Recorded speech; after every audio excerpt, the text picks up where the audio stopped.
Hi everyone, this is Dr. Chhoda with Ignition Time, and in this video I'm going to analyze a significant comment from US Treasury Secretary Steven Mnuchin. Specifically, his comment was, this is not life-threatening for most people. I'm actually going to give you the context of the comment. I'm going to show you exactly what the US Treasury Secretary said, because this is an important comment from the US Treasury Secretary.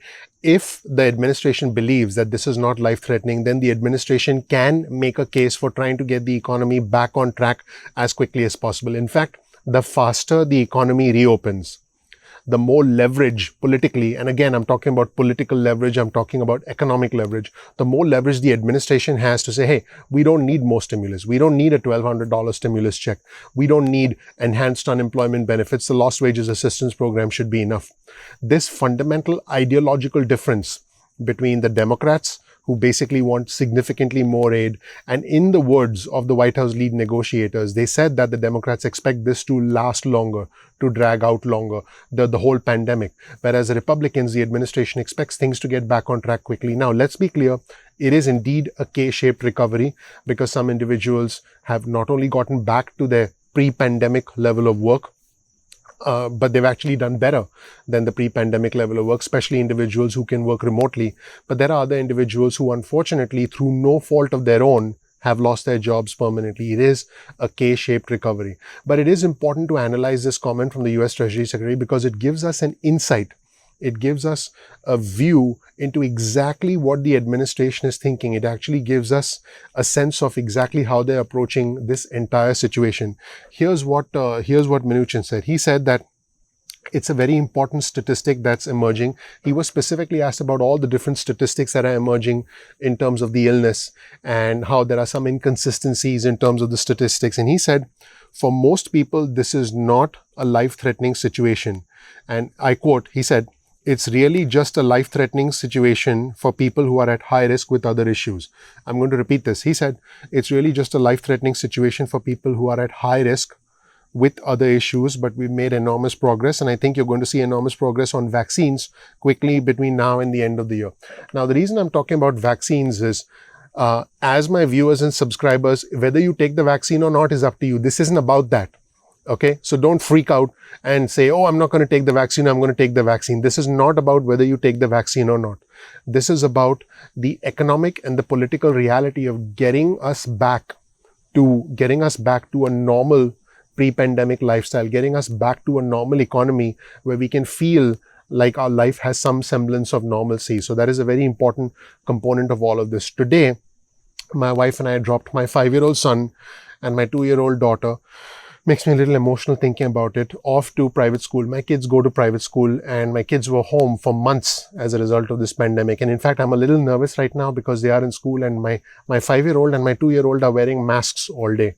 So it just, again, it makes me a little emotional thinking about it. But the fact is, the entire focus of the administration to try and get individuals back to work is based on the premise, and the premise is, I quote, this is not a life-threatening situation. It's really just a life-threatening situation for people who are at high risk with other issues. I want you to tell me in the comment section below whether you agree with this or whether you disagree with this, because I do want to know what you think about this comment from the Treasury Secretary, because this is the foundation of the entire approach. This is the foundation of, hey, we're not going to give more money to states and local. We don't want to waste money, and we need to have liability protection in case there are frivolous lawsuits. So this gives you the ideological position of the administration, and that's what this is all about. This isn't about whether you take the vaccine or not.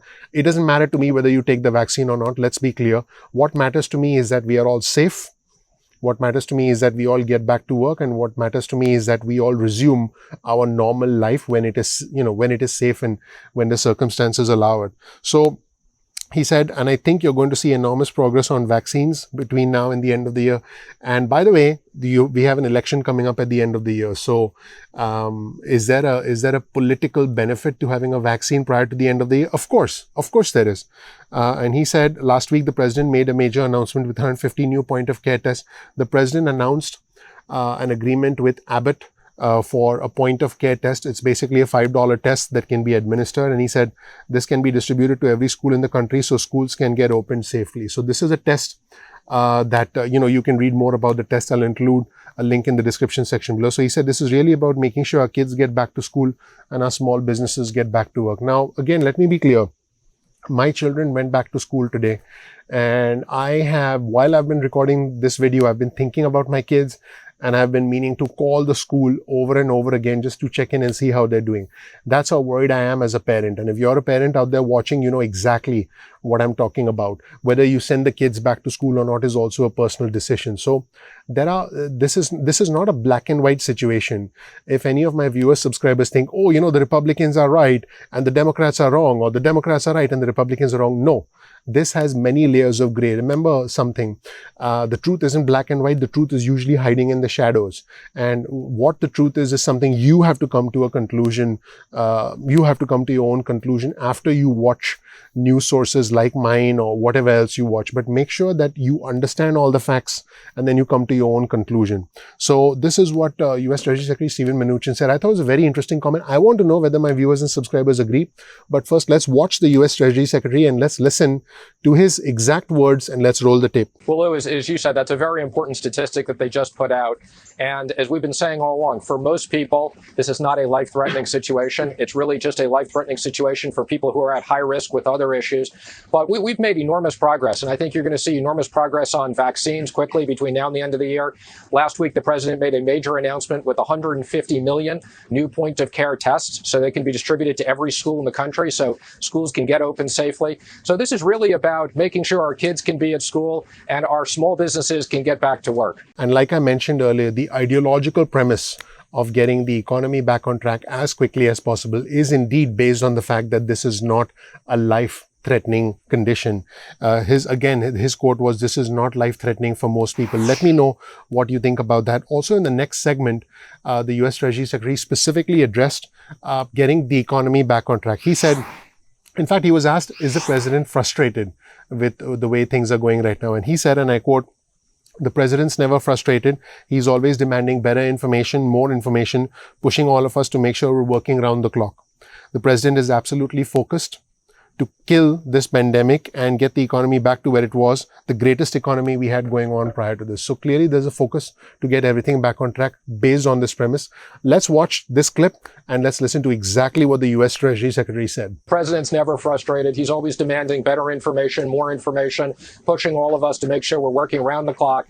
The president is absolutely focused, as I've said, to kill this virus and get the economy back to where it was, the greatest economy we had going on before this. As I start to wrap up the video, let me mention the reason this discussion is very important is because ideologically, if you agree that this is not dangerous, again, let me quote, "This is not life-threatening for most people." Ideologically, if you agree that this is not life-threatening for most people, then there is a case to getting the economy back on track.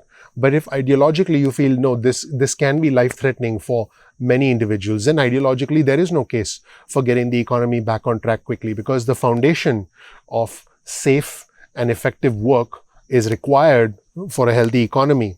Without safe and effective work, without safe and effective schools, without us feeling safe when we go to a restaurant, when we go to the movies, which, by the way, we're not there yet, but we will get there. I do believe we'll get there. But without those foundations, the economy can't get back on track. So again, this creates an ideological divide. In the next video, I'll be giving you an overview of how Speaker Pelosi's thoughts about this whole thing. And Speaker Pelosi clearly feels that there's a lot more that needs to be done. In fact, she specifically said that the president, I quote, slapped science in the face. Yes, she said the president slapped science in the face, and she was talking about the Republican National Convention and the fact that there were many activities on the White House lawn, and we'll be covering that as well. I want you to come to your own conclusion. Remember, for me, my name is Dr. Chhoda. For me, it's not about the red or the blue. It's about the red, white, and blue. I'm not Democrat. I'm not Republican. I'm American. I want you guys to think about this and tell me, what do you think about the statement that this is not life-threatening for most people, because that in turn will dictate the rest of your thinking. Thank you so much for watching. My name is Dr. Chhoda with Ignition Time. If you don't know anything about me, I have the fortune, the privilege, the honor of living the American dream. I'm a beneficiary of American exceptionalism. And please let me help you lead the way. Just like I was able to achieve my own American dream, I want to help you reach your American dream. We release videos at 2 p.m. East Coast time most days of the week, so make sure you subscribe to our channel. Also, you can send us a text message with the word ignition or with the word time to 70,000. That's 70000. And you can get added to our SMS list. So each time, Mnuchin says something, or each time Pelosi says something that is significant, that could lead to some sort of a negotiation, we will definitely let you know. Also, you can get added to our email list. Go to ignitiontime.com/alerts. That's ignitiontime.com/alerts, and you can get added to our email list. You can opt out of our email list or our SMS list at any point in time. Speaking of staying in touch with us and messaging us, follow us on Instagram. Our Instagram handle is ignition_time. So make sure you follow us on Instagram for exclusive content for our Instagram followers, which will be released in the coming days and weeks. Make sure that you please click like, please subscribe, please enable notifications. Sometimes YouTube does not send out notifications, so make sure you bookmark our channel, youtube.com/ignitiontime. That's youtube.com/ignitiontime, so that you can visit the channel and get updates directly from the channel. Thank you so much for watching, everyone. Once again, thank you. My name is Dr. Nitin Chhoda with Ignition Time.